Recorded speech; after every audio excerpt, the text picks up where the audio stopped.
இந்த சேரில் அமர்ந்தவள் தன் தொடைகளை விளக்கி டவலை வைத்து ஒற்றி எடுத்தாள். அங்கேயும் அவன் பத்தடங்கள் இருக்க அதை கண்ணாடி வழியே பார்த்தவள் என்ன நடந்திருக்கும் என யோசிக்க ஆரம்பித்தாள்.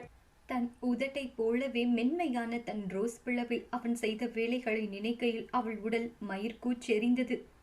தறிக்கெட்டு ஓடிய தன் எண்ணங்களை அடக்கியவள் உடனே தன் தலையை குலுக்கி, நல்ல வேளை ட்ரெஸ் போட்டா தெரியாத இடமாதான் தன் காரியத்தை செய்திருக்கான் என்று நினைத்தவள், அவன் லீலைகள் என் இதயம் வரை அசைத்து இருக்க வேண்டும். அது திருப்திப்பட்டிருக்கிறதை நான் உணர்கிறேன்.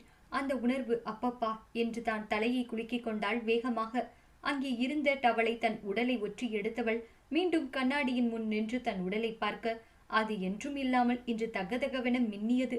அதை பார்த்ததும் அவள் முகம் தன்னையும் அறியாமல் சிவந்துவிட கண்ணாடியில் தன்னை பார்க்க முடியாமல் திரும்பிக் கொண்டாள். குளியலறை விட்டு வெளியே வந்தவள் தனக்கு மாற்றிக்கொள்ள உடை இல்லாததால் நேற்று இரவு அணிந்திருந்த அதே உடையை மீண்டும் அணிந்து கொண்டு வந்து கண்ணாடியின் முன்னால் நின்று ஒருமுறை தன்னை பார்த்தாள். தன் கழுத்தில் அவனால் ஏற்பட்ட பர்த்தடத்தை பார்த்து தன் கன்சீலரை வைத்து அதை சரி செய்தாள்.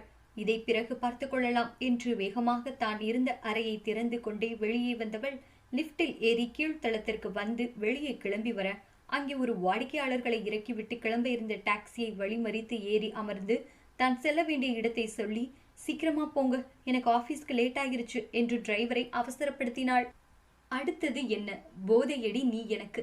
இந்த கதையை தொடர்ந்து கேட்க இந்த சேனலை சப்ஸ்கிரைப் பண்ணுங்க, லைக் பண்ணுங்க, ஷேர் பண்ணுங்க, கமெண்ட் பண்ணுங்க.